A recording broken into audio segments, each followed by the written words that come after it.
में एक property dealer को पुलिस ने करोड़ों रुपए के कैश के साथ गिरफ्तार किया है। इस वक्त की बड़ी खबर बागपत से आपको बता रहे हैं, जहां पर पुलिस ने प्रॉपर्टी डीलर को गिरफ्तार किया है। कैश लेकर बागपत में प्रवेश कर रहा था। अनिल नाम बताया जा रहा है इसका। हरियाणा बॉर्डर पर पकड़ा गया है इस शामली निवासी अनिल, जिसको बागपत पुलिस ने 1.5 करोड़ रुपए कैश के साथ गिरफ्तार कर लिया, हिरासत में लिया है।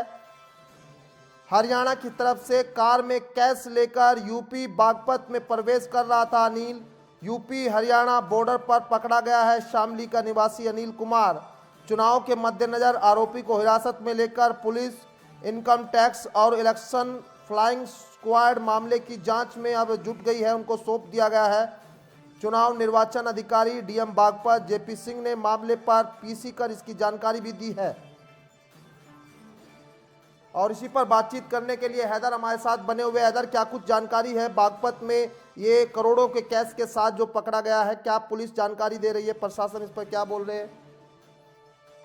बिल्कुल, देखिए, आचार संहिता लागू होते ही जो है प्रशासन जो है एक्टिव है, और डीएम बागपत जो निर्वाचन अधिकारी हैं वो जेपी सिंह ने जो है एक टीम गठित की थी। हरियाणा बॉर्डर पर जो है शामली निवासी अनिल कुमार है, जो है वो वहां से केस लेकर आ रहे थे, और चुनाव के मद्देनजर जो है अनिल को हिरासत में लिया है, क्योंकि अनिल से करीब 1.5 करोड़ रुपए केस बरामद हुए हैं। और अनिल बताया जाए कि शामली में प्रॉपर्टी डीलर है, जो कि चुनाव के मद्देनजर जो है किसी चुनाव में इस्तेमाल उसका केस का होना था।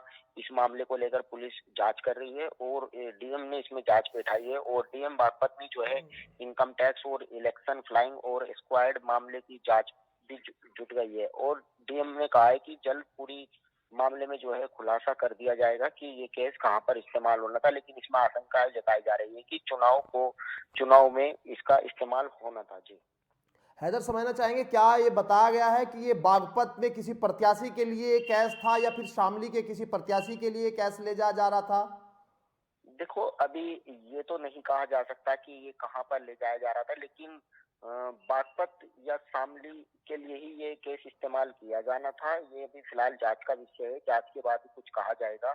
लेकिन इसी के लिए डीएम साहब जेपी सिंह ने जो है टीम गठित की है कि आखिर किस प्रत्याशी के लिए ये इस्तेमाल होना था, लेकिन फिलहाल जांच के बाद ही इसमें कुछ कहा जा सकता है।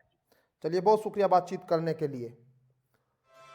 और ये बड़ी खबर है बागपत से जो आपको बता रहे हैं। यहाँ पर चुनाव शुरू होते ही अब कैश का जो फ्लो है वो घूमना शुरू हो गया है, क्योंकि चुनाव में करोड़ों रुपए की यहाँ कहीं ना कहीं हेरा फेरी भी होती है, और करोड़ों रुपए का जो है खर्च होता है, तो उसको चुनाव आयोग की नज़र से बचाया जा सके, क्योंकि चुनाव आयोग ने एक प्रत्याशी को खर्च करने के लिए 95 लाख रुपए की लिमिट दी है, लेकिन कुछ पैसा जो है वो कहीं ना कहीं कैश में भी खर्च किया जाता है, और उसी की एक ये नमूना यहाँ पर है।